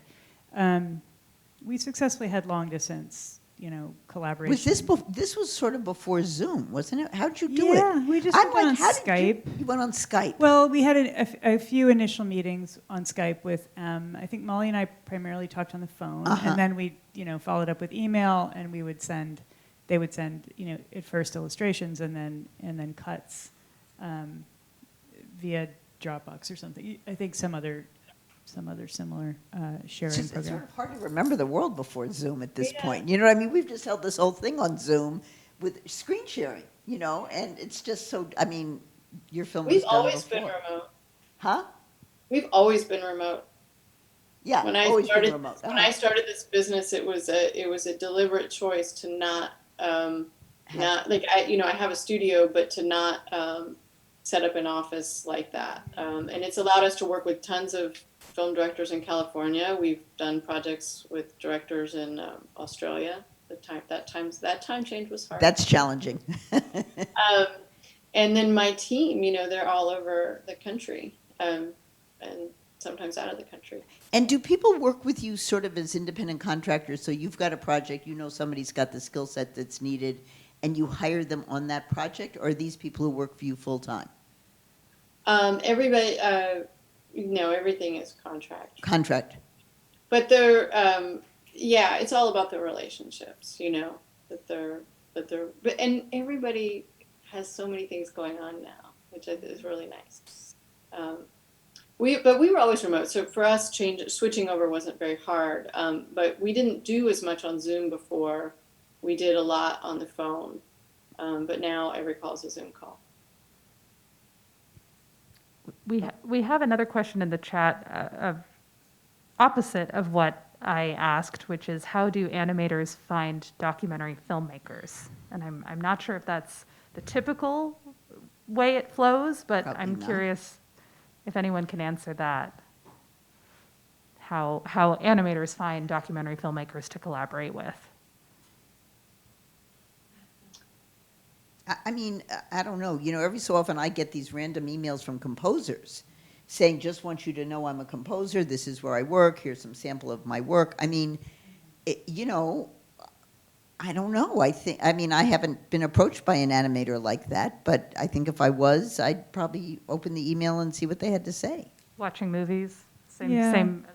If it were my position and I had some connections to the documentary world, if I had done a project, I would probably get whatever director or producer to write some kind of short email recommending me, and then I'd put it on the lists that we all read, and the normal, whether it's DocuLink or whatever. That so many of the film festivals have great message boards now, or Women Make Movies or whatever. And then there's the J School, and there's some forums here, and just kind of say, I'm great, I'm affordable, ask me for samples, I'm looking for work. And actually, as part of the building that we're in, I mean, again, that doesn't, but sometimes things come to us as part of the fantasy listserv, which if it comes to me, I send it out. And, if something similar came to us, we could send it out through the Berkeley Film Foundation. So I think the message here is, if somebody is an animator out there listening to this and wants to contact us, send Isabella an email. And then there's all the social media, the Facebook sites and everything. I don't know how well that works. I don't know. But we are in a position to let other people know about, kind of resources that are out there. And I would say that to any, if somebody's a sound designer and wants to let us know that they exist, they should do the same. But I think it's still a lot of word of mouth. I feel like I now could recommend you. If someone called me and said, do you know any animators, even though Molly and I have never met, we've just had a deep dive into her work and know that it was a good working relationship and saw some beautiful results of her work. I'm like, yeah, I would recommend you in a heartbeat. So, that's part of how word gets out, is even if you haven't yourself used somebody, if somebody called me looking for and Yuriko and I have had conversations about this for a film she's working on. This has been, this is very helpful for those of us who are actually in the process of looking for animators. Yeah, and what Molly says and the way that our community works in general, right? If you've had a successful experience with an assistant editor, you're going to see if that assistant editor is available. And if they're not, you're going to say, who else do you think I should call? You're going to, if they don't have anybody, you're going to ask the editors who they think. And eventually you're going to get some names and you're going to follow through with those names. That Absolutely. Is generally how we operate. How we find anybody. Yeah. I would say that if there was a director that I really wanted to work with, that I would absolutely reach out to them, and, if I were looking, for work. So this is Molly's advice to the person who asked the question of, how does an animator get in touch with the documentary filmmaker world? The answer is, think if there's some people you want to work with and reach out to them. Yeah, I would go that direction probably. And make it personal. Yeah, and I would be very specific. And, if it's somebody who's seen animation in their films, or there's some, that you are called to their work. If you're just looking for experience, then, then I think more the wider kind of message board. And I think a lot of professors or, I have recommended people that I haven't yet worked with, but I really like their work that I've seen. And I'll say I'll just be like, I haven't worked with this person, but the work that I've seen is beautiful. Maybe this could be a possibility. I am open to any more questions. Anybody got another one? Because otherwise I think we're just about hitting the end of this. Mm-hmm. And we don't have any more questions online. No questions that I can see online right now, no. Okay, well, I want to thank both Arwen and Molly so much for coming and being with us today, and Molly for sharing this amazing work. Beyond what we asked you to share, thank you for, opening up your files to us. Because I really do think seeing the range, everybody's got a different thing that that they think they're looking for, and it was very helpful for me anyway, to see the wide range of styles and approaches, and not everybody's trying to illustrate Earthsea. I tend to be much more located right here and now in a courtroom or somewhere like that. So it was great to see some of the other samples. So thank you so much for being with us. Thank you. Okay, we're gonna. Thank you very much for having us, and to the Berkeley Film Foundation, Isabella and Abby. Thank you guys, of course.